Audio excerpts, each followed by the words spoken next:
Hey, Jason here. Now, I want you to sit back and imagine this. You're looking across a sprawling room full of traders. Some are standing with a phone to either ear, while others are yelling stock prices to colleagues. It's a chaotic scene full of noise and activity. Then, above all the commotion, you hear, "Whoa! I just bagged the elephant." Clenching his fist, a young trader jumps to his feet.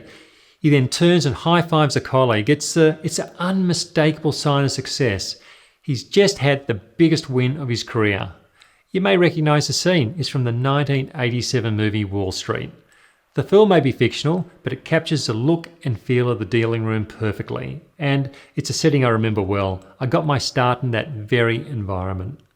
Now, the previous quote is from up-and-coming broker Bud Fox. You see, Bud had just landed his biggest ever client, the infamous Gordon Gekko.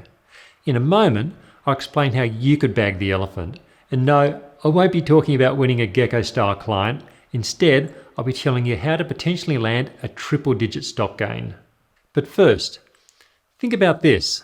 People often tell me that it takes expert financial analysis to make big profits. Others say you need a whiz-bang technical indicator to identify when a stock is about to rise. But you know what? They're wrong. You see, both of these methods centre on one thing, and that is when to buy.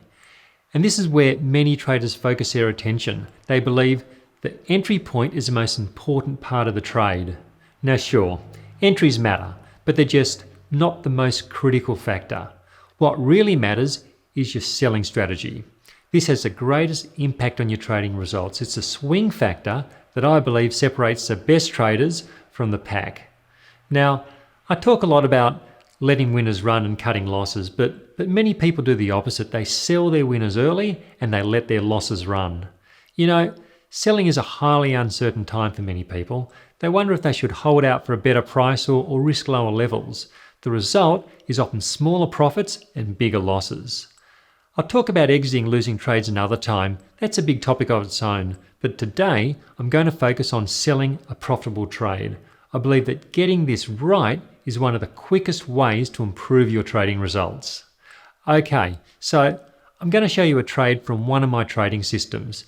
I sent this signal to real people via a trading service.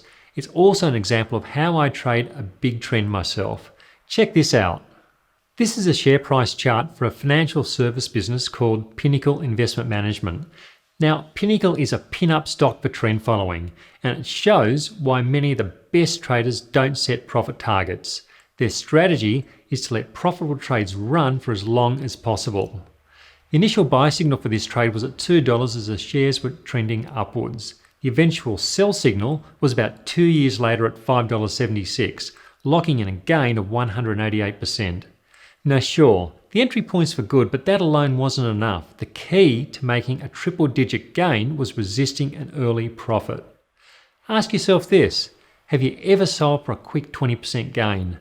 I know I have. A quick-fire profit, well, it can be hard to turn down. But you know what? Traders who take small gains, well, they never get a pinnacle. It simply isn't possible. That's because they sell their winners before the shares really get going, and this caps a trade's potential. A reason I often hear for quickly selling a winning trade is fear. People worry about giving back their profits, and I understand this. It's no fun watching a good gain whittle away. But here's the thing. You have to risk losing a small profit to potentially get a larger one. There's just no way around this. The rewards for accepting this risk are trades like Pinnacle. So that's all for this week. If you liked this video, or even if you didn't, scroll down and leave me a comment or maybe a thumbs up. And if you're watching this anywhere other than my website, motiontrader.com.au, then come over and have a look. So until next time, I'm Jason McIntosh, and let's find some trends this week.